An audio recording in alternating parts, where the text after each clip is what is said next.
আজিৰ পৰা কেইদিনমানৰ আগতে গুৱাহাটীত এখন সভাত আমাৰ কোচ ৰাজবংশী সম্প্ৰদায়ৰ সংগঠনসমূহে আমাক অনুৰোধ কৰিছিল যে যদি আমি 50%কৈ বেছি থকা গাঁওহে কোচ ৰাজবংশী গাঁওহে আমি কমতাপুৰ অটোনমাস কাউন্সিলৰ অন্তৰ্ভুক্ত কৰো তেতিয়াহলে যথেষ্টখিনি কোচ ৰাজবংশী মানুহ বঞ্চিত হ'ব আৰু আমাৰো এটা নিয়ম আছিল আমাৰ যেহেতু আইনখনৰ নিয়মটোৱে এইটো যে আমি যদি কমতাপুৰ স্বায়ত্তশাসিত পৰিষদত কোনোবা এখন গাঁও যদি অন্তৰ্ভুক্ত কৰিব লাগে বা কৰো সেই গাঁওখনত 50%কৈ ওপৰত কোচ ৰাজবংশী সম্প্ৰদায়ৰ মানুহ থাকিব লাগিব কিন্তু মই আকৌ কৈছো আমাৰ কোচ ৰাজবংশী সম্প্ৰদায়ৰ বিভিন্ন দল সংগঠনসমূহে আমাক অনুৰোধ কৰিছিল যে এই ব্যৱস্থাটো এটা পুনৰ বিবেচনা কৰিব লাগে যাতে তেখেতলোকৰ মানুহখিনি ডিপ্ৰাইভ নহয় এতিয়া মাননীয় মুখ্যমন্ত্ৰী ডাঙৰীয়াৰ নিৰ্দেশত আমি তেখেতলোকক এটা কথা কলো যে যদি তেখেতলোকে এই অঞ্চলৰ কমতাপুৰ অঞ্চলৰ অন্য সম্প্ৰদায়ৰ লোকসকলক যদি আলোচনাত মিলিত হৈ বুজাব পাৰে যে তেওঁলোকৰ গাঁওসমূহো কমতাপুৰ অটোনমাস কাউন্সিলত সোমোৱাত আপত্তি নাই তেতিয়াহলে আমি চৰকাৰে কিবা এটা ব্যৱস্থা ল'ব পাৰো সেই অনুসাৰে আমাৰ ডিসি বঙাইগাঁৱে বিভিন্ন সংগঠনসমূহক দুদিন মাতিলে কলিতাসকলৰ সংগঠনসমূহ নাথযোগীসকলৰ সংগঠনসমূহ সূত্ৰধৰ সম্প্ৰদায়ৰ সংগঠনসমূহ শিডুল কাষ্ট লোকসকলৰ সংগঠনসমূহ আমাৰ ট্ৰাইবেল লোকসকলৰ সংগঠনসমূহ আমাৰ এই অঞ্চলত বসবাস কৰা অন্য সম্প্ৰদায় দেশীসকল গাৰোসকল সকলোৱে আহিলে আৰু আহি তেখেতলোকে ক'লে যে আমাৰ খিলঞ্জীয়াসকলৰ সুৰক্ষাৰ কাৰণে আমি কমতাপুৰৰ অটোনমাস কাউন্সিলত সোমাবলৈকে আমি আগ্ৰহী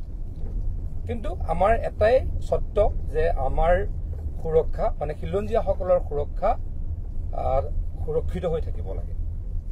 যিকিনো হোক ডিসি মহোদয়ে দুদিন তেখেতলোকৰ লগত আলোচনা কৰিলে 26টা সংগঠনৰ লগত মই যেহেতু সোশিয়েল জাস্টিস এণ্ড এম্পাৱাৰমেণ্ট ডিপাৰ্টমেণ্টৰ মন্ত্ৰী গতিকে এই কামখিনি মোৰ ডিপাৰ্টমেণ্টৰ আণ্ডাৰত আহে গতিকে ডিসি মহোদয়ে ইতিমধ্যে যদিও দুদিন তেখেতলোকৰ লগত আলোচনা কৰিলে মই নিজে এবাৰ বিভিন্ন দল সংগঠনসমূহৰ লগত বহি তেখেতলোকেনো কি বিচাৰে সেই কথাখিনি নিজে শুনাৰ কাৰণে মই কালি বঙাইগাঁৱলৈকে আহিলো কোচ ৰাজবংশী সম্প্ৰদায়ৰ বিভিন্ন সংগঠনসমূহ তাত উপস্থিত আছিল আক্ৰাসুৰ কেইবাটাও সংগঠন আক্ৰাসুৰ সংগঠনসমূহ তাৰ পাছত কোচ ৰাজবংশী সন্মিলনী সকলো তাত উপস্থিত আছিল আৰু তাৰ বাদ দি কলিতাসকলৰ সংগঠনসমূহ গাৰুৰ সংগঠন বড়োসকল আৰু ট্ৰাইবেলসকলৰ সংগঠন সকলো মিলি 26টা সংগঠন তাত উপস্থিত আছিল সাধাৰণতে কি হয় সাধাৰণতে যদি এটা জাতিৰ কাৰণে অসম চৰকাৰে বা ভাৰত চৰকাৰেই হোক যদি স্বায়ত্ত শাসন দিয়ে বেলেগ জাতি সেই বেলেগ সম্প্ৰদায়ৰ মানুহ সেই স্বায়ত্ত শাসনৰ এলেকাত সোমাব নোখোজে কিন্তু সাধাৰণতে এইটো এটা অসমত সাধাৰণ চলি থকা ঘটনা কিন্তু নিয়মটো এনেকুৱা কৰি লওঁ যে আমি 50% য'ত মানুহ থাকিব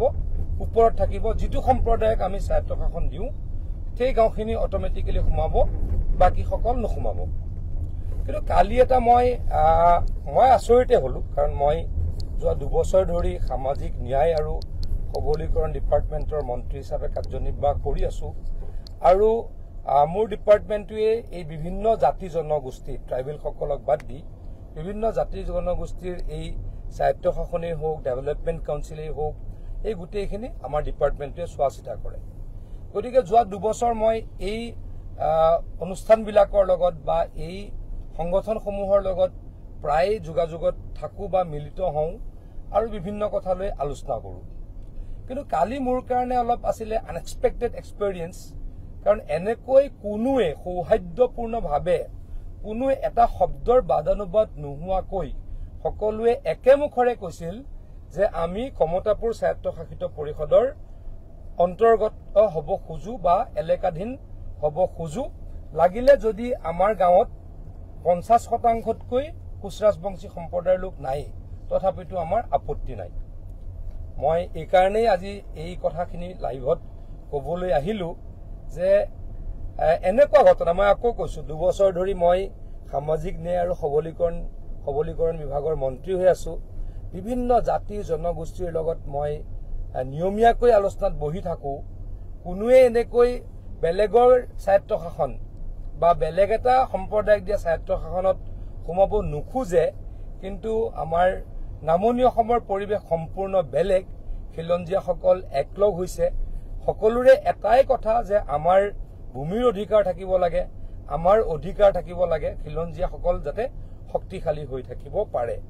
হিমন্ত বিশ্ব শৰ্মা ডাঙৰীয়াৰ নেতৃত্বৰ অসম চৰকাৰখনে প্ৰত্যেক দিনাই এইটোৱে বিচাৰে যে খিলঞ্জীয়াসকল শক্তিশালী হওক, আমাৰ ভূমি সংৰক্ষণ হওক, আমাৰ কৃষ্টি সংৰক্ষিত হৈ থাকক। তাৰ কাৰণে আমি এইদৰে কাম কৰি আহিছো। আৰু এই আমি যে কাম কৰিবলৈ বিচাৰিছো, আমাৰ জনসাধাৰণেও এনেকৈ আমাক সমৰ্থন কৰা দেখি অত্যন্ত মই সুখী হলো।